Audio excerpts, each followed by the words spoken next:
Welcome to the Relationship Workout for Men podcast. This episode is just a preview of what you'll find in the full Relationship Fitness for Men program. If you're serious about building a stronger, happier relationship, check out relationshipfitness.com to access all episodes, plus tools to assess and improve the quality of your relationship and your very own on-demand and private AI relationship coach. Visit relationshipfitness.com to learn more.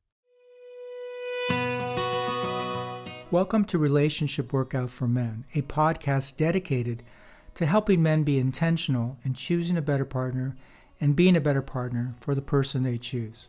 Episode 9, Happy Wife, Happy Life. Let me start by saying I fully admit to being a late proponent to the adage, happy wife, happy life. For years, I fiercely held on to my belief that my point of view and feelings mattered as much as hers, along with my happiness. Well, such a newbie in marriage I was. In fact, I've come to realize there are 3 stages of marriage newbie-ness, each one of which impact the level of drama in one's marriage. Stage 1 of marriage newbie-ness, talk and don't listen. To be clear, I still believe that my point of view, feelings, and happiness matter.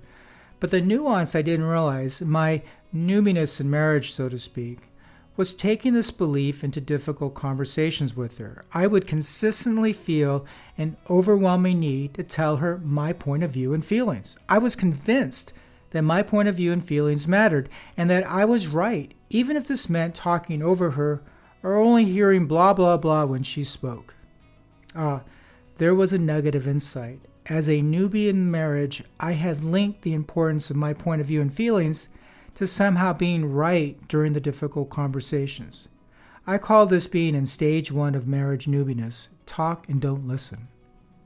I would characterize this stage in our marriage as lots of drama, which impeded our desire to have fun together. In this stage, our difficult conversations frequently turned into arguments that rarely resolved anything.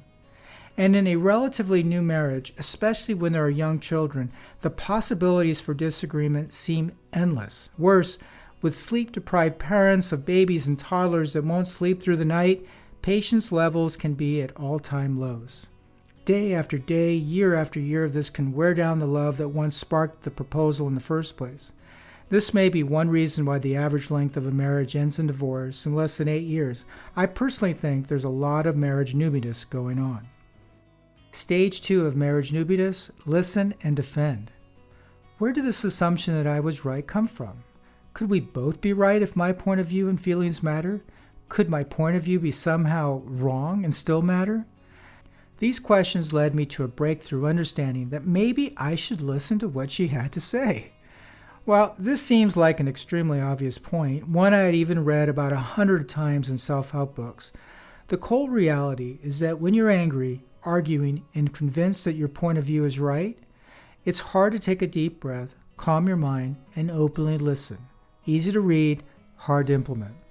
But once I started to hear what she had to say, well, I almost immediately went into defense mode. It seemed like all I could hear were all the awful things she was saying either about me or about the things I had done or failed to do. The thought that I wasn't such a bad person kept bouncing around in my protective mind.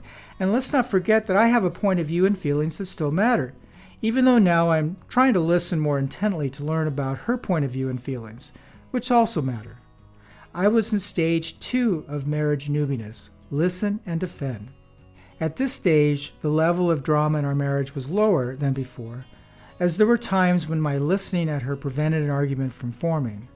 I also became more assertive and less aggressive during our difficult conversations, which also helped to reduce the drama. But the level of drama was still too high for my comfort, as the array of things to disagree on seemed like a bottomless grab bag. Stage 3 of marriage newbie-ness, realize and let go. Now, I've also known for quite some time that becoming defensive is one of the fastest ways to lower one's emotional intelligence and shut down communication. When you're feeling defensive, your mind focuses on formulating your defense to the accusations instead of openly hearing and processing with curiosity what your partner is saying. I was a bit stuck in a no man's land of wanting a high level of peace and happiness in my marriage, but somehow unable to get out of my own way of contributing to the arguments and drama which were now fueled by my own defensiveness. From talking to many of my male friends, it became clear that many of us get stuck in a defend-at-all-costs approach to difficult discussions. Finally, I took a step back and made a mental inventory of all the topics we had argued about over the time we had been together. I also tracked our drama by making journal entries in the Relationship Workout Journal for almost 2 years. This is where I made a startling realization. Few, if any, of the topics we argued about really mattered in the grand scheme of things. I couldn't even remember what most of the things were that I so vehemently argued about in the previous years. Now, of course, there are topics that do greatly matter, like the safety of our children. But on this topic, my wife and I fiercely agree, albeit there are times when one could say she's more cautious than I am. But even here, I've learned that more times than not, she's right to want to take less risk. At last, I realized the brilliancy of the adage, happy wife, happy life. I realized that if I try to prioritize doing things that make my wife happy, in turn, I'm laying a foundation for a more peaceful marriage. And a peaceful marriage is an important ingredient to having a happy life. Now, to be extremely clear, I'm not saying this means treating my wife like a princess no matter what she does or says. Not by any stretch of the imagination. She's definitely not a princess. She probably works harder than I do at all things involving and not involving our marriage. She also has clearly sacrificed more things for our marriage than I have, starting with her moving to another city to be with me. But what I am saying is at the margin, when there is an opportunity to do something in a way that she prefers versus doing it in a way that I prefer, I ask myself, in the grand scheme of things, does my preference really matter? Almost invariably, it really doesn't. And so most of the time, I'll suggest we do something the way she wants. Watch the show she wants, go to the restaurant she wants to dine at, and perhaps more importantly, make sure to ask her at least a few times a day if there's anything I can do for her. This lets her know day by day that I care about how she's doing. So, for the most part, we save the difficult conversations for the topics that do matter. I've learned to let go of some of my preferences in exchange for more of her happiness. After being together for more than 15 years, I understand this to be a recipe for success. I've realized that living in stage 3, realize and let go, brings the most peace and least drama into our marriage. It's important to note that she insists we do a ton of things I want to do as well. She is by no means selfish, but I know she appreciates that I'm thinking about her and wanting to do things for her to try to make her life a little bit easier. And this makes her happy. Happy wife, happy life. One last point, keeping the peace 1 cup of coffee at a time. This brings me to something I think every man should do in a marriage.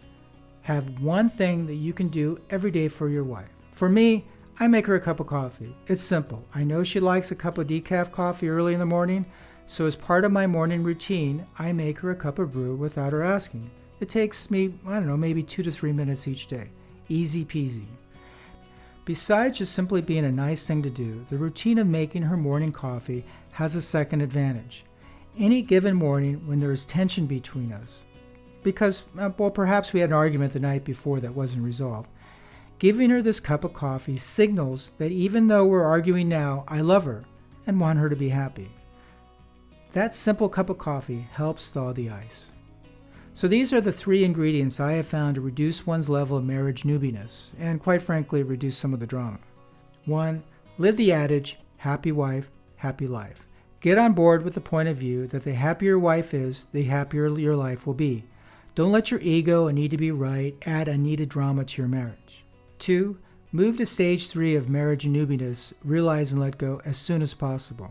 Understand in the grand scheme of things that most topics of disagreement aren't really important, so learn to let go of them. Save the difficult conversations and working through disagreements only for the important stuff. And 3. Show your wife that you care by doing at least one nice thing for her every day. And when you're upset with each other, don't break this routine. These 3 things have helped reduce the drama in my marriage, which frees up more time, energy, and desire to have more fun together. And who doesn't want that? Yes, it's time us men get clued in. The topic of the next episode. Thanks for listening. To listen to all episodes in this season, visit relationshipfitness.com. There, you'll find not only a complete library of episodes, but also aligned playbook articles, tools designed to help you assess, improve, and manage the quality of your relationship. and your very own AI relationship coach to get private, on-demand coaching whenever you need it. Go to relationshipfitness.com to start transforming your relationship today for more fun and less drama.